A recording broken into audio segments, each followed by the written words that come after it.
turakwitabye karamenya gasani kuko uduhamaganga kuri buri munsi kubera impuhwe n'urukundo dukunda.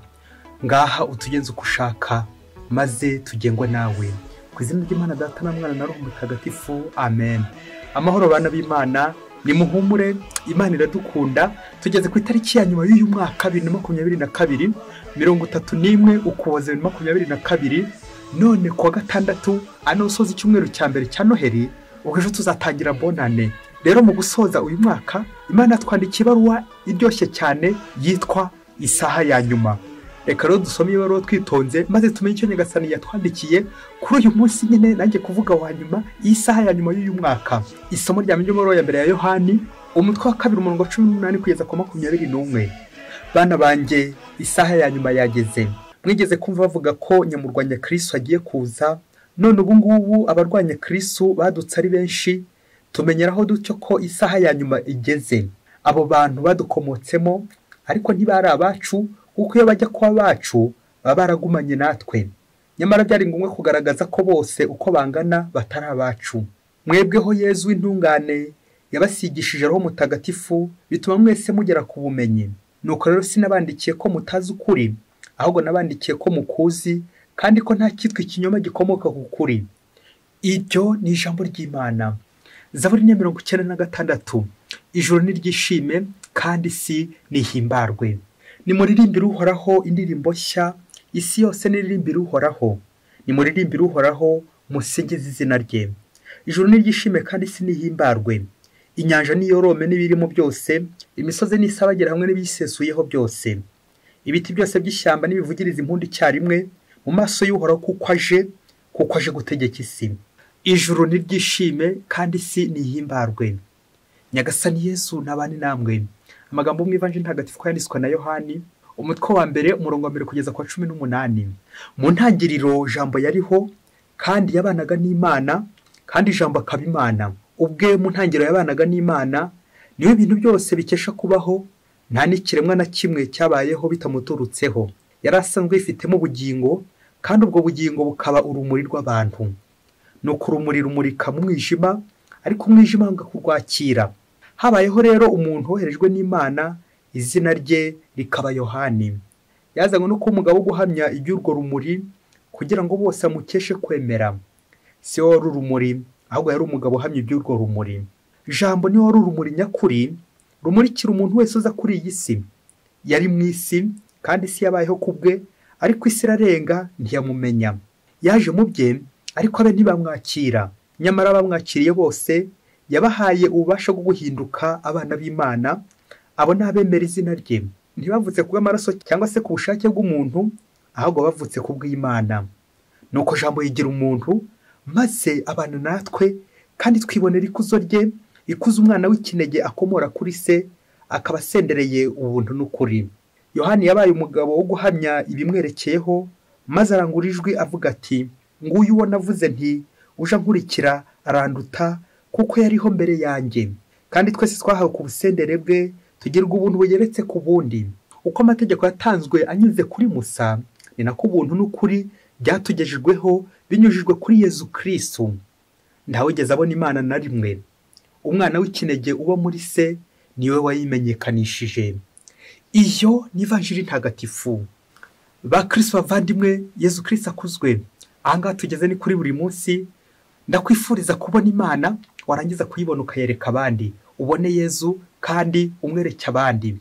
Yezu Kristo n'umwana w'Imana wagize umuntu, kugira ngo tumenyeshe byimaze Data wa twese udukunda, kandi ngo nitumara kurangiza umurimo dushinzwe hano ku isi, azatugeze mu bwami bw'ijuru. Amen, amen, amen. Ngo jambo wigira umuntu, l'incarnation, kugira ngo koko aze kuducungura. Umucunguzi Mesiya, turi muri iki gihe cya Noheli turi kumuzirikanaho. Aha tugeze rero ni kuri buri munsi, ya tariki ya nyuma, wa munsi wa nyuma, bya bihe bya nyuma turimo. Ibihe bya nyuma bivuze iki? Guhura n'Imana. Ibihe byo guhura n'Imana, ibihe byo kumenya icyo Imana idushakaho mu bihe bya nyuma. Hamwe n'amasomo y'uyu munsi tujya kuzirikana ku ngingo nziza igira iti, isaha ya nyuma yageze. Isaha ya nyuma yageze mu Kristo muvandimwe. Rero mu Kristo muvandimwe turi kumwe, ndagusaba ko kwitondera ibintu bibiri kuri isaha ya nyuma. Icyambere witondere kwishushanya. Ubwo ndavuga wowe cyangwa nanjye.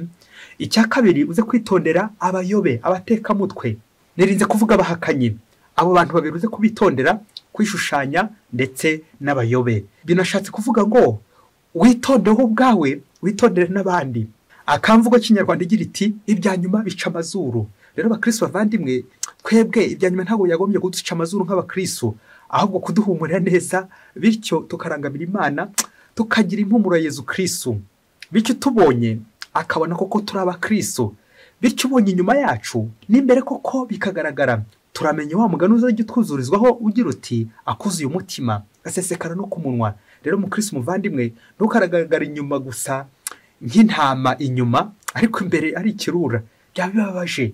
Umukristo buri gihe cyose agaragara imbere n'inyuma nk'umukristo wa Kristo Yezu. Ngiye isaha ya nyuma, kuba ku isaha ya nyuma no kugaragara nyine neza imbere n'inyuma bikabirahuye.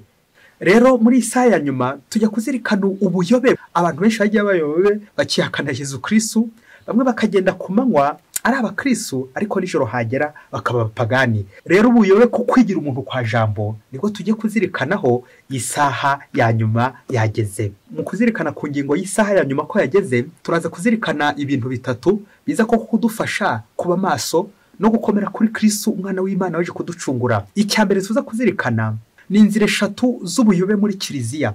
Icya kabiri turaza kureba ingero z'ubuyobe ku kwigira umuntu kwa jambo. Icya gatatu turaza kureba uburyo bwo kwihakana Imana. Ariko nze gusoza narebye ibyo byose bikaza kumfasha koko kwemera Imana, cyane cyane ku isaha ya nyuma, kugumana n'Imana muri iyi minsi ya nyuma, muri ibihe bya nyuma, ubwa nyuma nyine muri uyu mwaka nkagumana n'Imana kugira ngo nze kwinjira mu wundi meze gute turi kumwe n'Imana. Ahangaha rero tugiye kuganira n'Imana, ubwo turaza kwibanda muri aya masomo ku ibara ryo kwigira umuntu kwa jambo, le mystère de l'incarnation, twibukiranya kwiyobera atari ikintu gitumvikana, ahubwo ari ikintu ushobora kumvaho gatoya ukacyumvaho buhoro ntubashe gukimara amazi uko cyakabaye. Ibyo rero twitiyobera nibyo kenshi abantu benshi baheraho bahakana Imana, baheraho bagenda banusura, kuko twebwe abantu dushaka kubishyira mu gatwe kacu uko dushaka atari uko Imana ishaka. Rero tujye tumenya ngo umutwe wacu cyangwa umubiri wacu cyangwa ubuzima bwacu nk'abantu ntabwo twakamaramaje ibintu by'Imana byose, turacagase, nous avons des limites. Uko rero kwihandagaza ngo mpaka ibintu byose mbyumve mbimenye byose uko byakabaye y'Imana ntabwo byakunda, ntabwo byavamo. Ni ngombwa rero kumenya ngo ntabwo nzi Imana ahubwo Imana nyiziho, ntabwo nzi iby'Imana ahubwo iby'Imana mbiziho. Ngibyo rero iyobera ntagomba kumva n'agatwe kanjye, iyobera ryo kwigira umuntu kwa jambo jyewe ubwanjye, maze koko nkahora nsaba Imana ngo nyumveho bimfashe ko kwegera Yezu Kristo. Na niyo mpamvu tuza kubona ko hari abayobe benshi bagiye baduka. Kubera iki? Barashaka kumvisha iyobera n'umutwe wabo, incarnation ukayishyira mu mutwe wawe, kumva ngo Imana yigize umuntu, ugashaka kubyumvisha gusa umutwe wawe, ntabwo byavamo. Biradusaba amaso y'ukwemera, ariko tuzirikana ko kugira ngo tuzasobanukirwe n'iby'Imana neza neza, ndayo nkomara amatsiko igihe uzasobanukirwa neza byose ukamaramaza, ni igihe uzapfa ariko ugashomina ukazamuka ujya hehe? Ujya ku Mana. Nibwo uzabona Imana mbona nkubone. Rero nakubwira iki? Uzayibabaza ibibazo byose, uzayibaze na bya bindi twumva byose, maze koko usobanukirwe. Uzasobanukirwa ryari nujya mu ijuru. Reka duhere ku ngingo ya mbere kuri isaha ya nyuma, maze natwe koko dusobanukirwe, tugera ko tumenya ku Mana. Iyo ngingo ya mbere irimo inzira eshatu z'ubuyobe muri kiliziya. Izi nzira eshatu zikunze kuba mu rurimi rw'Igifaransa arizo schisme, hérésie et apostasie. Reka duhere hambere kuri schisme, bivuga ngo séparation. N'abayobe, n'ubwoko bw'ubuyobe umuntu ashobora kwitandukanya na kiliziya gatolika. Reka duhere nyine kuri kiliziya gatolika, Église Notre Mère, aho twese tuvuka, kiliziya imwe ntagatifu gatolika kandi ishingiye ku ntumwa, quatre attributs de l'Église. Rero hari abantu bamwe batumva kiliziya koko, nuko rero bamwe bagashaka kuyinusuraho. Aho turacyari mu kwitandukanya na kiliziya. Nuko rero umwe akaba yajya gushingira idini, wenda agendeye ku inyungu nzabona, yava kuri iri dini baba batumvikanye na mugenzi we, nagahita ashingira irindi. Nguko uko amadini agenda yiyongera buhoro, kaza gusanga isi yose yaruzuye amadini, ariko bakomoka hehe? Kuri kiliziya yindi tumaze kuvuga, iyo Yezu Kristo nyine yashinze. Bikaza kurangira koko tugenda tunusura bantu mwashinze amadini. Ese ni Imana wari ugiye kureba aho hantu, cyangwa ko kugira ngo hime mugenzi wawe, uhimure kuri mugenzi wawe, nawe ushinge akaho kadini? Ngiyo schisme, kwigumura, kwitandukanya na kiliziya. ukajya hawe bishoboke ko nyine uzahura n'Imana, aha n'igihe utazahura n'Imana ugahura na sekibi. Uyu schismatique ashobora kuba koko agifite ukwemera, bigatuma koko wenda wasanga ari gushaka kuzamura ukwemera ntawamenya, ariko ujye uzirikana ngo kiriziya ni imwe, ngo ukoreho gukomera kuri Kristo. Uburyo bwa kabiri cyangwa inzira ya kabiri mbi y'umuyobe, les hérétiques. Hérésie c'est la négation de la foi pour un baptisé. Ni uburyo bwo guhakana ukwemera ku muntu wabatije ku mukristo, noneho urangije guhakana ni ukugahakana zimwe mu nyigisho za kiliziya cyangwa amwe mu mahame ya kiliziya, uri gushakisha uburyo wowe wabishyira ku rwego rwawe, bya bindi twavuze byobera, guhakana igice nyigisho za kiliziya. Noneho uburyo bwa gatatu cyangwa inzira ya gatatu yo guhakanya cyangwa ubuyobe, c'est l'apostasie, c'est la négation totale. Noneho ntabwo ari uguhakana ngo igice gusa nk'uyu mweretike, ahubwo ni uguhakana burundu, ni uguhakana wese wivuye inyuma ukwemera, guhakana ukwemera mu Kristo. Umukristo akaba yava mu kwemera bikaza kurangira nyine yutakemera ubaye umupagani, incroyant. Nguko rero bizarangira uri umwate utakemera n'Imana, ngo rero umwaposta, ngo rero umuhakanyi nyirizina. N'uyu nguyu nyine dusorejeho bwa nyuma muri iyi ngingo ya mbere, umuhakanyi burundu. Rero umukristo muvandimwe, mu kuzirikana kuri amasomo, nawe ndagusaba kwitondera abayobe, abahakanyi, bityo nawe koko wemera Imana, ukomere ku Mana, cyane cyane muri ibihe bya nyuma, kuri isaha ya nyuma, kuko isaha ya nyuma yageze gute? Isaha ya nyuma yageze. Reka rero tujye ku ngingo ya kabiri, tujye kubona urugero rw'abayobe. Turabona urugero rumwe rw'abayobe bita arianisme, hérétique.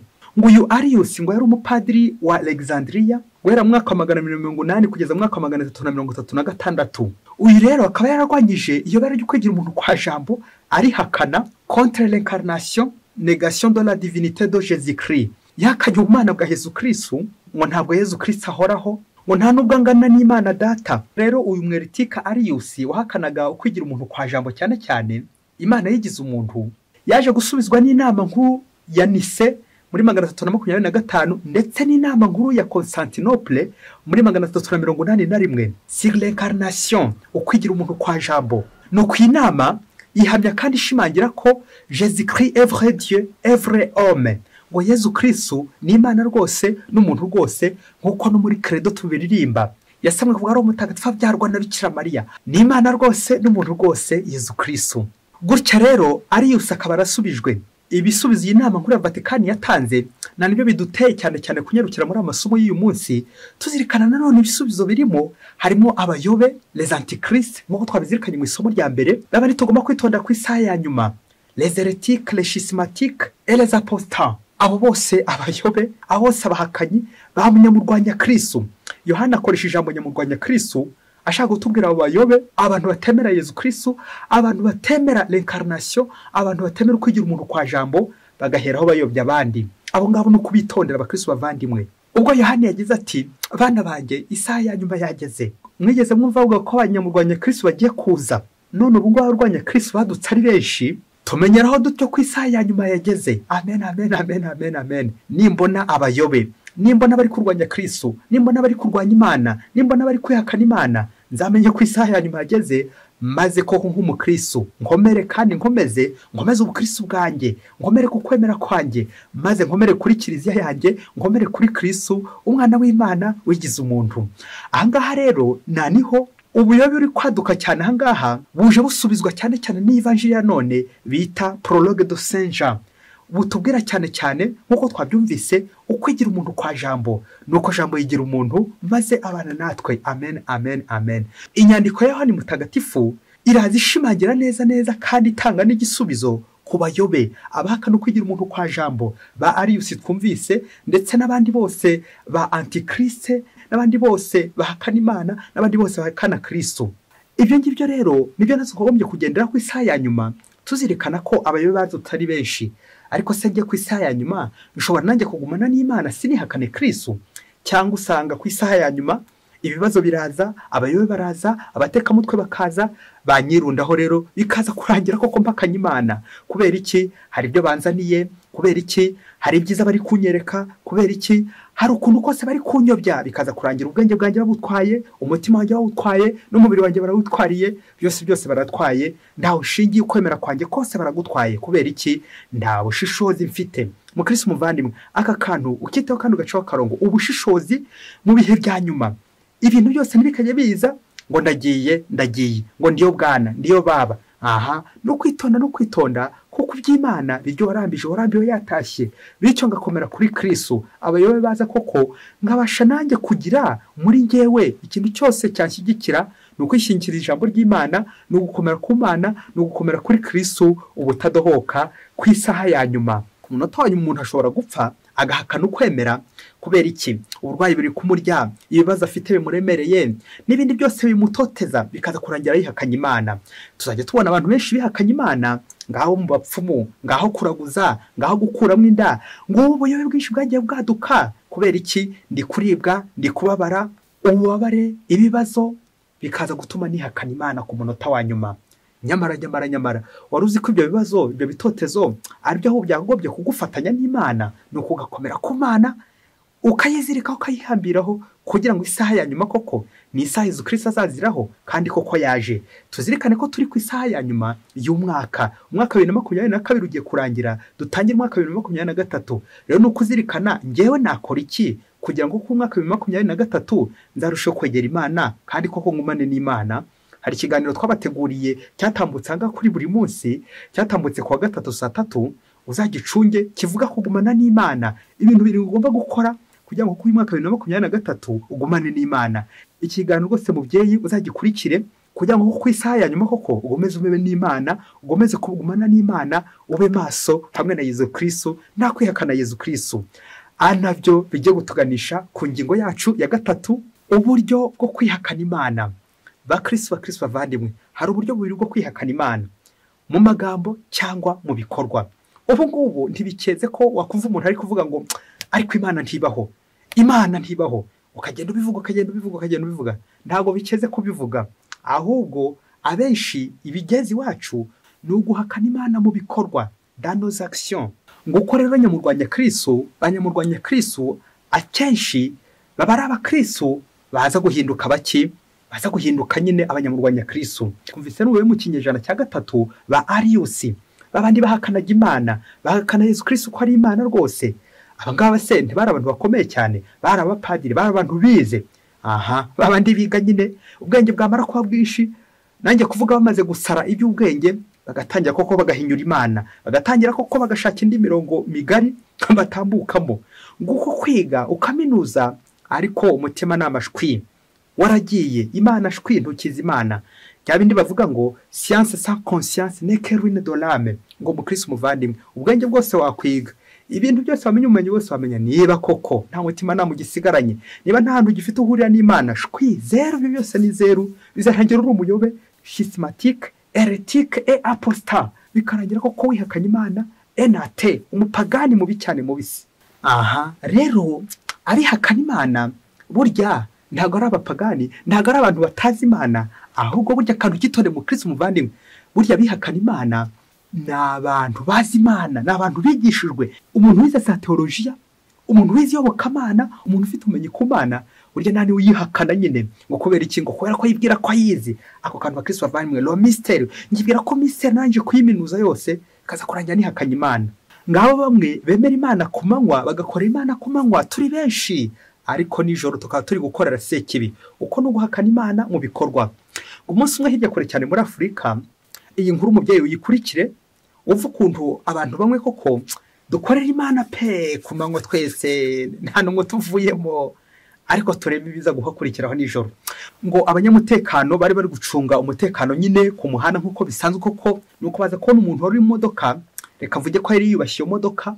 Ubwo bari guhagarika abantu benshi cyane bari mutambuka muri uwo muhanda, abafite fraude bakabahagarika, bakabafata, bakabacunga nyine kugira ngo koko bataza kwambutsa ibintu bitari byo hafi y'umupaka. Ubwo bari begera hafi y'umupaka, nuko baza kubona imodoka bacunga umutekano, imodoka irimo umuntu wambaye imyenda y'abapadiri.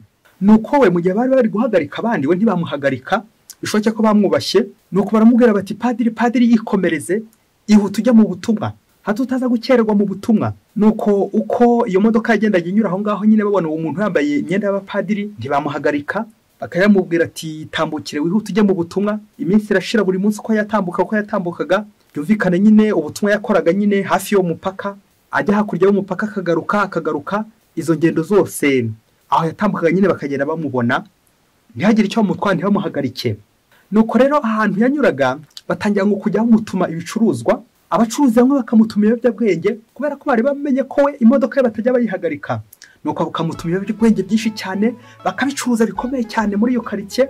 Kubera iki? We ntawumuhagarika, ntawumusaka, we baramurika agatambuka ati ihute ujya mu butumwa, padiri ihute ujya mu butumwa. Nuko rero ko iyo modoka yapakiraga ibiyobyabwenge, urumogi n'ibindi byinshi cyane, wasanga ngo batagiye gutekereza ngo ukuntu yaje gufatwa, we yameze igisambo ibaze, nuko agapakira urumogi, agapakira ibiyobyabwenge ku buryo bukaze cyane, nuko akabishyira abacuruzi bagacuruza, ari abacuruzi b'abakristo bakamutuma benshi cyane ku buryo bwinshi, kuko nyine bari bamwizeye we, imodoka ye ntago bayifata, ntawuyihagarika. Nuko igihe kimwe kiza kugera rero babacuruzi bose bo muri karitsiye bamaze kuba benshi cyane, bakusanya amafaranga, ubwo hari ngo ku minsi mikuru, kugira ngo noneho mutumye agatangaza ibiyobyabwenge byinshi za rumogi, kuko niho abantu benshi bafata ku buryo bukaze cyane. Nuko bakusanya ifaranga byinshi bigerayo kuri miliyoni nk'eshatu z'amadolari, ibifaranga byinshi cyane. Nuko abereza wa muntu muri ya modoka ye, kubera ko ntawe umufataga nyine, yagera ku mupaka ati padiri tambuka yihute udakerwa mu butumwa. Nuko aragenda agumiyo, n'aya mafaranga bamuhaye, rwo amafaranga bamuhaye agumiyo. Umunsi urashira, umwaka urashira, bonani irashira, barayihimbaza, ntibaba bakimubonye. Urumva bamutumye ibiyobyabwenge by'agatangaza byinshi cyane kugira ngo bakomeze bunguke.